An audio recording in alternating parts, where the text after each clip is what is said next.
Selamat datang Bapak Ibu semua di Peranakan Inkubator. Saat ini kami ingin berbagi terkait desa wisata.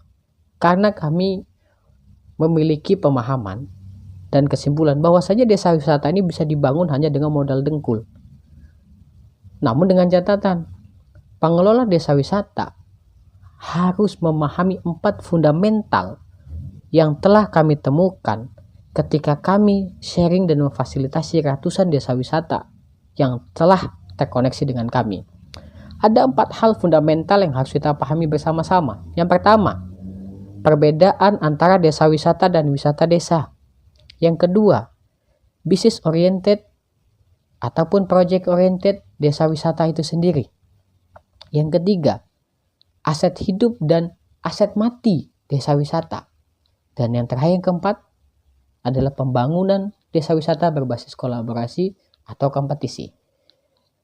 Kita akan membahas yang pertama Bapak Ibu, yaitu desa wisata dan juga wisata desa. Secara signifikan sangat berbeda. Mengapa? Karena desa wisata itu pada dasarnya dibangun dengan tujuan untuk pembangunan ekonomi dan infrastruktur. Sedangkan wisata desa hanya berfokus pada memberikan pengalaman otentik kepada wisatawan tentang desa kita tanpa memperhatikan dampak terhadap ekonomi dan infrastruktur. Jadi gampangnya begini, jika kita membangun desa wisata, kita harus fokus terhadap omset atau revenue atau income atau penghasilan yang akan kita hasilkan, ditambah dengan peningkatan ekonomi bagi masyarakat sekitar yang disebabkan dari aktivitas desa wisata yang kita bangun. Atau lebih jelas lagi, misalnya gini, kita bangun event atau kegiatan dengan modal sekitar 50 juta dan wisatawan yang hadir sekitar 1.000 orang. Kira-kira pengelola desa wisata dapat omset berapa? Baik dari jual tiket, parkir, atau sewa lapak. Nah, kalau di sini kita hitung-hitung, kita tekor, tapi banyak yang bilang, wah eventnya bagus ya, gitu kan. Dan kita masih ulang-ulang event tersebut, maka itu sudah pasti konsep yang kita bangun adalah wisata desa, bukan desa wisata. Ya, kenapa? Karena pada dasarnya kita tersohor tapi tekor kan. Orang lihat, wow bagus ya eventnya, bagus ini. Tapi kita kan harapannya bisa memberikan dampak ekonomi ataupun memberikan pembangunan infrastruktur nantinya. Dan yang lebih parahnya lagi, coba kita bayangkan Bapak Ibu. Ini kadang-kadang event-event yang kayak gini selalu diulang-ulang. Kira-kira apa penyebabnya? Ya karena kita tidak mampu membangun model bisnis yang tepat. Sehingga 1.000 wisatawan, 1.000 penonton tadi, uangnya keluar dari kita. Yang lebih celakanya lagi, kalau seandainya ketika kita buat event, yang jualan di situ itu bukan orang-orang desa kita. Jadi kan ekonominya ini atau uang tadi yang dibelanjakan bukan untuk desa wisata ataupun masyarakat sekitar, tapi lebih kepada yang saya katakan tadi, lebih kepada orang lain. Ini problem. Mungkin kita masuk yang kedua. Orientasi bisnis versus orientasi project atau proyek. Kita kembali pada event tadi ya Bapak Ibu.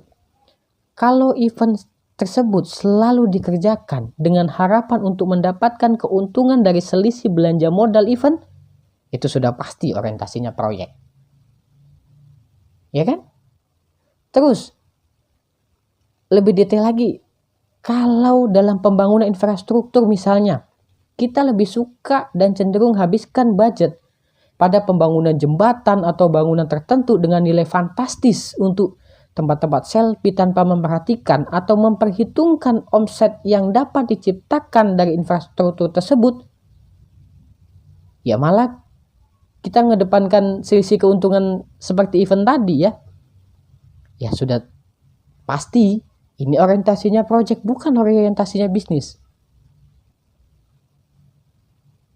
Pertanyaannya, kenapa sih kita gak boleh orientasi project? Ya boleh-boleh aja sebenarnya. Cuman problemnya ini dia.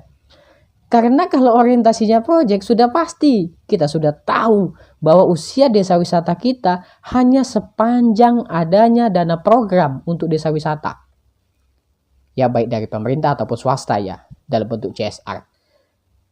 Karena apa ya? Kalau nggak ada dana atau anggaran ya jalannya sendat-sendat ya. Atau bahkan mati.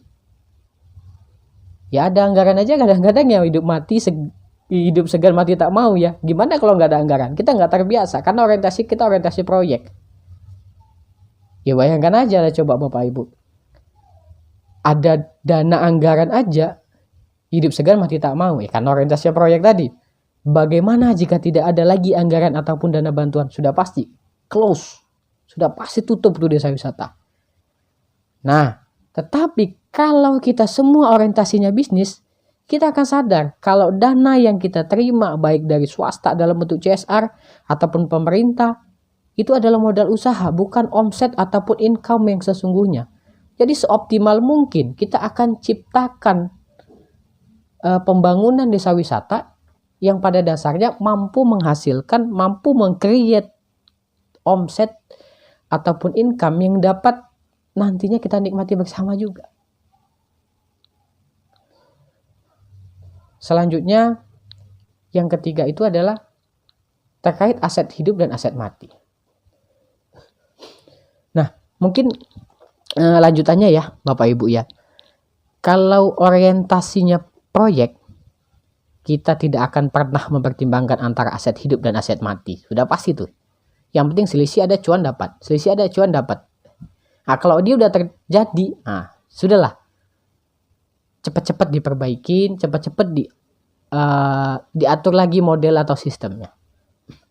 Contohnya gini aja biar simple. Jika kita mendapatkan atau mengajukan pendanaan, pastikan kita akan mendepankan aset hidup nih. Ya kan? Ya kalau kita mikirin tadi, yang awal tadi, kalau kita orientasinya bisnis, kita cari aset hidup nih. Ya daripada aset mati kan?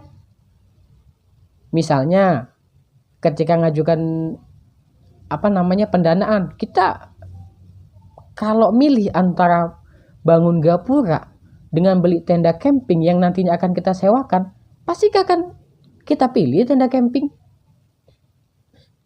Karena kita berpikir bisnis, kalau gapura kira-kira buat apa orang selfie nggak ada income sama. Tapi kalau tenda camping, nah cobain kalau kita punya 10 tenda, rata-rata 300.000 kita sewakan satu malam tenda komplitnya semua.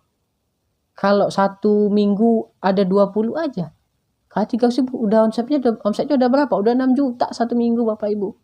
Simple kan kalau kita mau berpikir bisnis. Atau ya kalau tadi antara gapura sama tenda camping, nah ini kita buat lagi. Ketika membangun jembatan yang indah untuk selfie, jembatan yang bagus untuk selfie, kita lebih memilih membangun lapak UMKM yang bisa kita sewakan.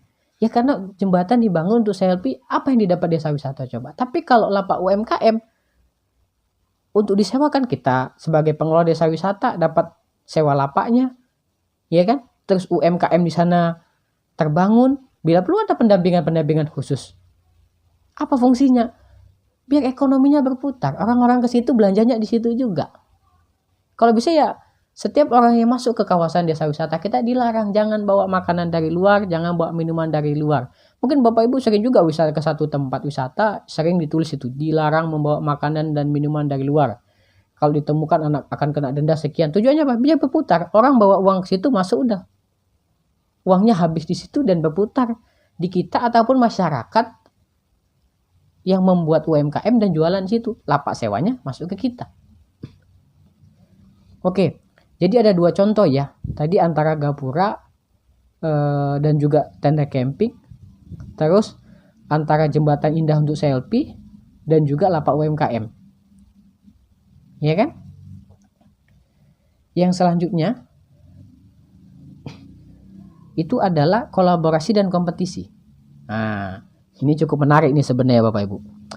Karena sangat banyak desa wisata yang pada dasarnya hadir malah berkompetisi dengan usaha lokal yang ada sekitar desa tersebut.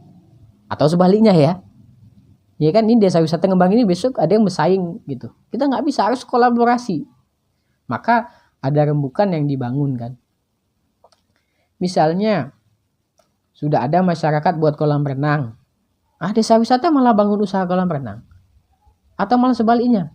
Seharusnya kan kita bangun bisnis yang dapat saling berkolaborasi dan saling mendukung satu sama lain, bukan? Ya kalau kita bersaing antara kita aja, berapalah market yang ada? Kita punya kekhawatiran tertentu. Semua punya keterbatasan budget. Begitulah intinya Bapak Ibu. Kita buka kolaborasi. Jangan berkompetisi. Lalu apalagi pada bagian kolaborasi ini yang paling penting? Ini juga catatan juga buat kita sama-sama Bapak Ibu. Kita sebagai pengelola desa wisata harus lebih terbuka untuk dapat bekerja sama dengan pihak lain. Ya kan? Jadi kalau kita close atau kita tuh menganggap kita itu hebat, kita ini semua, ini problem. Khawatirnya nanti kita seperti katak dalam tempurung. Karena bagaimanapun, salah satu indikator yang dilihat dari kemajuan suatu desa wisata adalah dari seberapa banyak kolaborasi yang dibuat dan seberapa besar. Ya kan? Seberapa besar omset ataupun income yang diciptakan dari adanya kolaborasi tersebut. Saya ulang lagi Bapak Ibu. Kolaborasi ini dengan pihak lain, ini salah satu indikator yang dilihat untuk melihat kemajuan suatu desa wisata. Ya kan? Dan dari kolaborasi yang tadi dibuat, itu seberapa banyak sih bisa menciptakan income ataupun omset untuk desa wisata itu. Ya karena bagaimanapun, sama-sama kita tahu, desa wisata itu hebatnya kalau tidak ada kerjasama, ya walaupun dia dibilang hebat, punya modal, kalau nggak ada kerjasama atau kolaborasi dengan pihak lain, percayalah, suatu saat akan kebentok dengan kepentingan dan ego sektoralnya sendiri. Jadi dari kami gambarannya adalah untuk desa wisata, pertama, kita pahamin dulu desa wisata dan wisata desa itu sendiri. Yang kedua, kita pahamin juga orientasi bisnis dan orientasi proyek dalam pengembangan desa wisata.